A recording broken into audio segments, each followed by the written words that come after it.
It would appear that we got Legendary Duel Season 3 full spoiler based on leaks from eBay? The whole thing? Really already?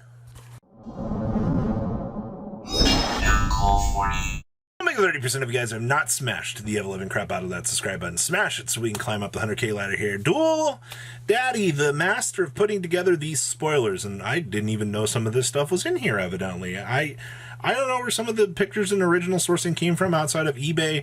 The random social media leaks have just been floating around from, like, you know, Yu-Gi-Oh! Subreddit and all of these different places and that. But this set doesn't come out until July 20th.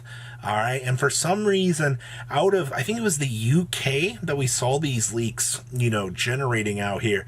But man, oh man, like, that's crazy to me that this far out, you literally are getting leaks. Like, that is 6-7 weeks, ladies and gentlemen.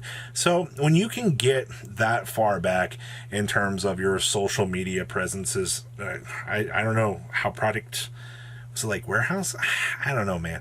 But the first big little chunk of info that we have for this here, you've already seen some of this before, but Zangan is confirmed in ultra rare. I don't know which of these will have the multicolored names, to be honest with you, but that's going to be something you're going to kind of keep an eye on. We also see your Dark Necrofear is getting a reprint in ultra rare. That's pretty much the most canon Dark Necrofear rarity ever. Jowgen coming in common. This was a wasted opportunity because you could have actually... I really wish we could have had a higher upgraded form of Jowgen in here. That would have been sweet. Like, a super rare Jowgen, fingers crossed in the future, you know, that'd be awesome. Gurnia gets an ultra reprint. Oh, come on. And the Archfiend Empress. They also getting, I think it's our first common Necroface according to this list. Diabound Colonel is in here. Curse of Necrofear is a secret rare in this set, which that's actually huge, ladies and gentlemen. If you've looked at the price of Secret Dark Necrofear, his price tag has been nuts. All right, like... the ultra rare prices I've seen for $40. So confirming that reprint is good. We also got the Luigi Death board in here. Dark Spirit's Mastery also not listed as a higher rarity is kind of sad, though I guess I'm okay with getting a common version of this. We also have the Dark Spirits, Zoma, some of the little Earthbound stuff here. Then we get down here into the Evil Hero part of this. We did see that Infernal Prodigy gets an ultra rare printing in here as well. That one's very interesting to me. Infernal Prodigy never really had much of like a crazy go-to presence. You know, it did have its original super printing here, but we are bulking it down in here as another reprint, which is okay. A Dusted Gold and our little friend here, the Sinister Necrom reprints, sure. Then, of course, Malicious Bane gets another reprint. We just dumped the Secret Rare Malicious Bane out into the world, and now we're dumping the reprint here. Lightning Gaia and some of the other friends here. And then Malicious Wing gets another Ultra reprint. I feel like, you know, between Wild Cyclone and Malicious Bane, you could have done a little bit better in some of your choices there. You know what I mean? And then we come over here to the Earthbound Immortals. Also, no Hollow Dark Calling. That's a big sad, man. You punted the ball really hard with that one, Konami. Dark Calling should have been hollow in here over something like the Lightning Golem. All right? Every hero player that does play that sub-package wanted that, and you were like, nah, you guys don't need that. Asclepiscu is the only hollow Earthbound Immortal in here. What? Why would you do that? And then, of course, everything else in the Earthbound Immortal department looks very low rarity. And then, of course, you see the Ascantar Dawnwalker over here getting a much-needed reprint. That card's value has been insane as of late. So good job on at least reprinting that one, Konami. All right, now as we shift gears over here, we do see up here that Super A also got a common rarity. Inte and Quilla also get reprints. You know, if you're looking at like this real first line here, you're probably going to have the same real thought I did. And you're just like, you know, we had the legendary Duelist 5D set how long ago at this point in time? And the fact that we're just not really exploring that aspect with possible higher rarities and some of this stuff, but you know what? You wanted Earthbound Immortal reprints for whatever reason, you're getting them. Now, the Gimmick Puppet stuff in here getting reprints isn't necessarily too crazy to me here. The Terror Baby, the Biscay doll is fine. You're also getting C15, the Puppet Chaos Hunter, and C40 Dark Strings, and the Gimmick Puppet of Disaster Leo. Now, if you remember looking back at these Gimmick puppets, it's not that these cards have been necessarily expensive to get, but they've become a little bit harder over time to acquire. And I will give Konami some credit, at least with this one. Dumping these reprints in this set is kind of like maybe more filler-y things I'm actually okay with. Now, the most important stuff in this set, truthfully, is going to be your entire Predaplant section here. Now, the Chimera Do is good in common, to be honest with you. I mean, we've already seen this, but like the Secret Rare was already getting bought out. The one next to Starving Venom we don't really care about. Starving Venom getting a common reprint is also very good.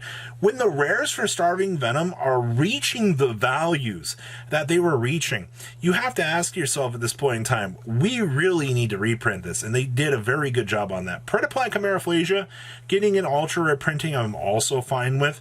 This is one of those cards you just kind of take a little bit of a step back and you're like, oh, darn, we really do need this reprint. And yes, Dracostopelia not getting another hollow printing, I guess I'm fine with. Trip Overdom as a Secret Rare is actually really cool.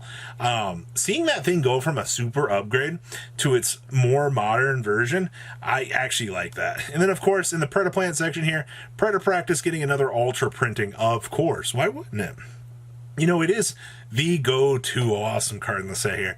Now, in the Dark Magician section, but of course, Dark Magician Girl receives another ultra rare printing. All right. And I believe we saw like multiple colors as well from the eBay stuff. Chaos Command Magician also gets another rarity, which, okay. It's been so long since I've seen Chaos Command Magician be reprinted. It's actually really cool. We also see the Apprentice Illusion here. And then I guess Magician Souls was on that wiki page that we did look at a while back. So I guess we did get confirmation on that. Magician of Chaos also getting an ultra rare printing, hopefully in some of the cooler letter names, would be awesome. The Dark Magicians gets a secret rare printing. So you literally go from like the Starlight to the Secret Rare, which is okay. Ebon Illusion and gets a hollow, but Ebon High does not. And Dark Magical Circle. If Dark Magical Circle comes in the colored names, I'm going to be super excited for that. And then Soul Servant also looks like it's going to have a Secret Rare as well. And then Magician's Combination gets an ultra rare version as well. I mean, these ultra rares in this set are looking pretty darn good here. As we shift on back here to the last image, yes, that is an ultra rare Honest Neos, and I hope that Konami does take time here to actually look at Honest Neos and do give it some of those ultra names, because getting the chance to distinguish between those different names in terms of rarity is nice.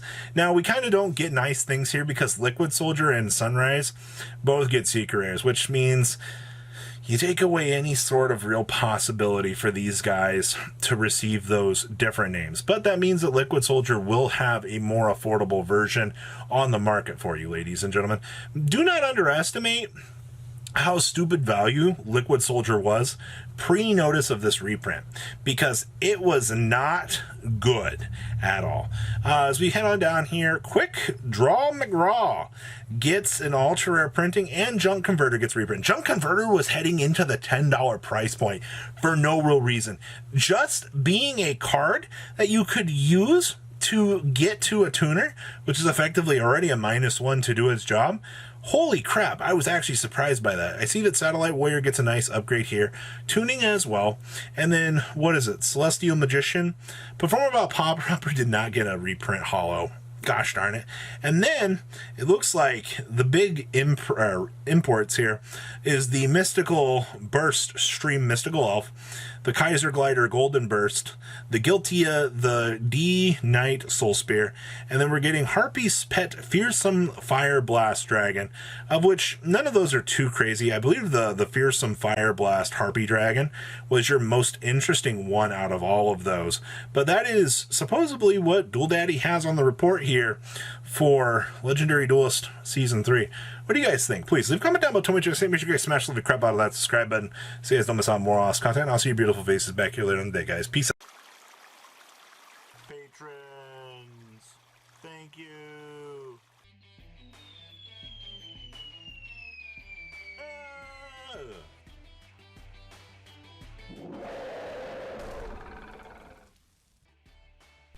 Thank you so much for watching. Check out these other videos.